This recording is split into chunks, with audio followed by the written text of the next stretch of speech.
Un an de Macron, et la facture est déjà lourde. Notre pays est à la traîne en matière de croissance, comme ils disent. On est les derniers en Europe.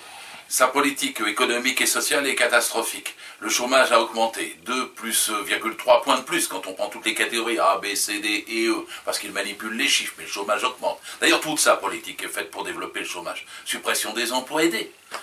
Augmentation maintenant des heures supplémentaires avec leur défiscalisation. Ce qui, pour les néophytes, signifie que les heures sup vont être payées par les impôts des salariés qui n'en font pas, à ceux qui en font à la place des patrons. Tout bénéfice, le MEDEF se réjouit, mais le chômage va augmenter aussi.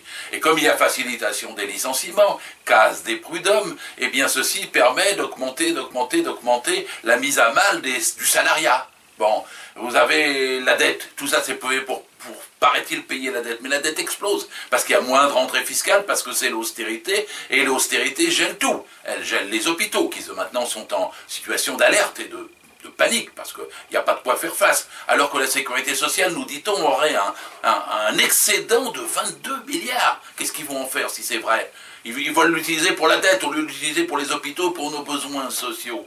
Et puis il n'y a pas que les hôpitaux, il y a les écoles. Les étudiants sont en train de rentrer, Parcoursup, beaucoup, des dizaines de milliers, ne savent pas où ils vont. Et en fait, ils cherchent à vider les universités, alors qu'il faudrait les remplir pour avoir des personnels qualifiés dans la société que nous avons. L'ensemble des choix de Macron aboutissent à ce que maintenant, il y ait un recul dans les services publics. La SNCF, ils ont fait passer leur loi, mais maintenant, vous avez des dizaines de petites lignes qu'ils suppriment. Ils ont supprimé 100 guichets en Europe pour vendre les billets SNCF, et ça va devenir de plus en plus élitiste que de prendre le train. Et ça va être le camion, ça va être l'autocar, c'est-à-dire ce qui pollue. Parce qu'en matière d'écologie, Macron c'est pareil, il s'en fout. C'est le capitalisme et la finance qui l'emportent contre l'écologie et contre le social.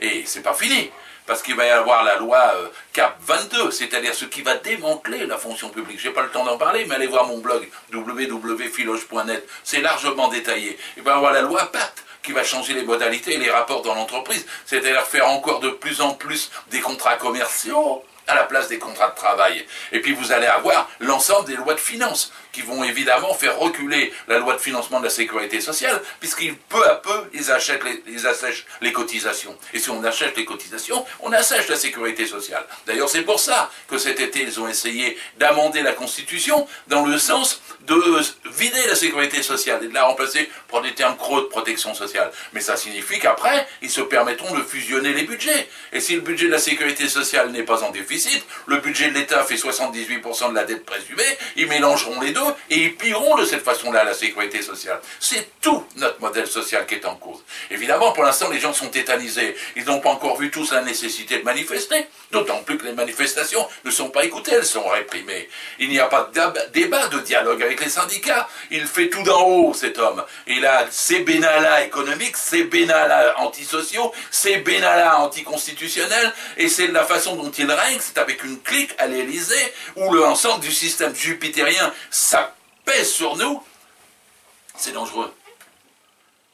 Mais ça, petit à petit, on en prend conscience. D'ailleurs, il baisse dans les sondages. Donc il va y avoir d'autres luttes. Mais pour d'autres luttes, il faut l'unité de la gauche.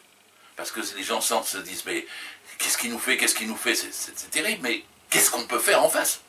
Et la principale question quand on discute, tous les gens me disent, mais oui, c'est vrai, quand c'est un modèle social, où on va? Comment c'est possible que les retraités, vous savez, il y a 14 millions de retraités. Il y en a la moitié, 50%, 7 millions qui gagnent moins de 1000 euros. Et maintenant, ils vont avoir 2,3% d'inflation. Et ils ne corrigent pas l'inflation par l'augmentation des retraites, alors que l'année dernière, il a augmenté la CSG. Donc les retraités vont aussi s'appauvrir.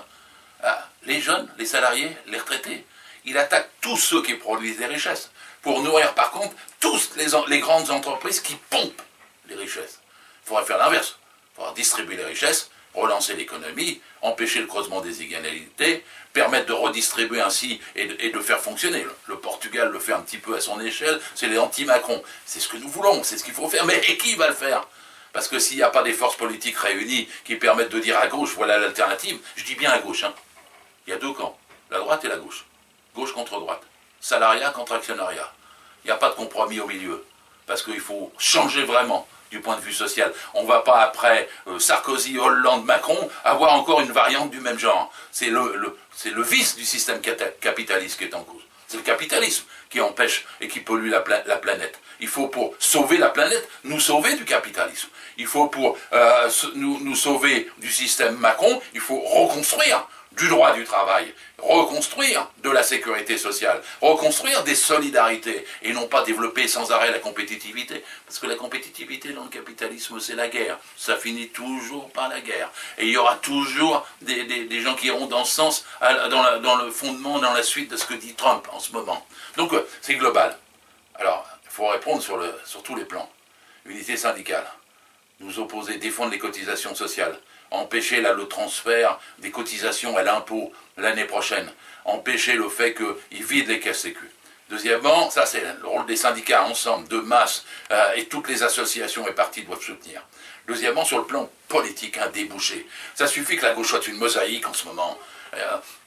Il y a toutes les variantes possibles, c'est vrai, nous sommes 5, 6, 7, 8 partis, groupements, forces, alors qu'ensemble on serait fort. Il faut construire une maison commune, il faut construire une maison pluraliste, il faut construire une maison démocratique et sur le meilleur programme possible. Le meilleur programme possible, il n'est pas difficile à faire, ne serait-ce que pour les européennes l'année prochaine, avant les municipales, dans 2 ans. Pour les européennes l'année prochaine, vous prenez 5 points qui vont à tout le monde. Vous prenez clairement la dénonciation de la fiscalité en Europe. Il y a 1000 milliards qui sont en fraude fiscale. Il faut qu'ils nous reviennent. Vous prenez clairement la démocratie. Il ne faut pas le secret des affaires. Il faut la transparence et la démocratie, le contrôle des peuples sur les choix qui sont faits en Europe. Il faut prendre le social, c'est-à-dire aligner sur le haut et pas sur le bas. Il faut diminuer la durée du travail, partager le droit du travail et le travail lui-même, et augmenter les salaires, baisser les dividendes. Ça, c'est au moins le 3e point. Puis vous avez le 4e point. Si vous voulez sauver la planète, c'est l'Europe qui peut le faire le mieux. Mais pour sauver la planète et pour sauver nous sauver de la pollution, des méfaits de l'environnement, d'une agriculture intensive,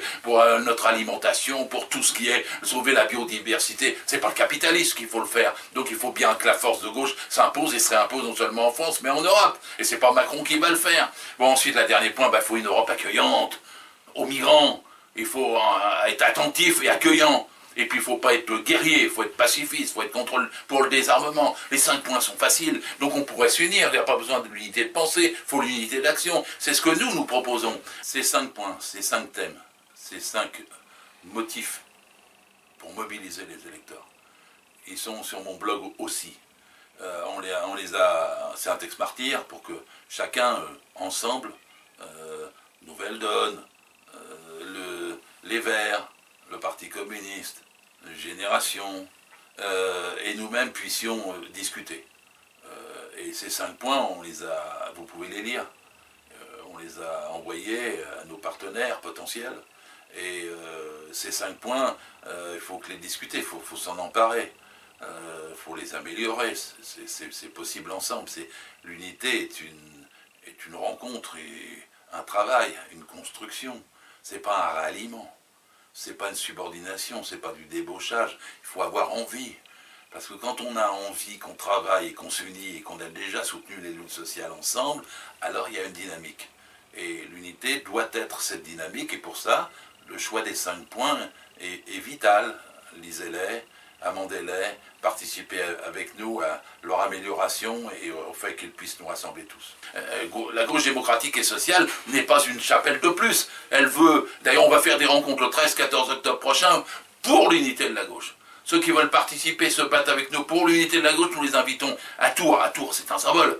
Un symbole. Le 13 et 14 octobre prochain. Et l'unité de la gauche, ça veut dire à Jean-Luc Mélenchon, dire à Benoît Hamon, on doit se mettre d'accord. Si on avait été d'accord en 2017, c'est nous qui serions au pouvoir, c'est pas Macron. Et qu'est-ce que ça veut dire se mettre d'accord? J'ai entendu Jean-Luc Mélenchon, il dit on va faire un référendum contre Macron à propos des européennes. Il a raison, parce que il faut pas laisser Macron s'installer. Il ne faut pas lui permettre de légitimer une 2e fois. Il est là par effraction. Eh bien, essayons effectivement, parce que c'est la faute à la gauche qu'elle est télévisée, eh bien, essayons d'avoir une gauche unie qui passe devant. Et donc, c'est bien l'idée d'un référendum. D'ailleurs, pour un référendum, il n'y a qu'une réponse. Oui, non. Donc, il faut une seule liste. S'il y a plusieurs listes, ça ne marchera pas. Je le dis à Jean-Luc, et puis je le dis à Benoît. Benoît, il dit, ah mais non, on ne va pas faire une campagne contre Macron, on va faire une campagne pour un projet. Mais comment peut-on opposer ces deux choses-là? Si on a un projet et puis qu'on ne gagne pas contre Macron, à quoi il sert le projet?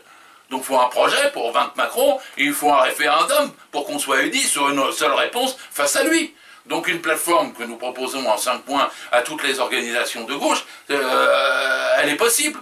Il suffit de se mettre autour d'une table, elle se rédigera en très peu de temps. Et puis ensuite, après, toutes les questions subalternes se passeront derrière, parce que ce n'est pas des questions d'ego, ce n'est pas des questions de nom, c'est pas des questions, c'est une question urgente, politique, décisive. Il faut sauver notre pays, il faut défendre les salariés. Il y a trop de pauvres, il y a 9 millions de gens qui sont en dessous de 900 euros. Il y a 50% des salariés qui gagnent moins de 1700, alors que la France n'a jamais été aussi riche, et les richesses aussi mal partagées.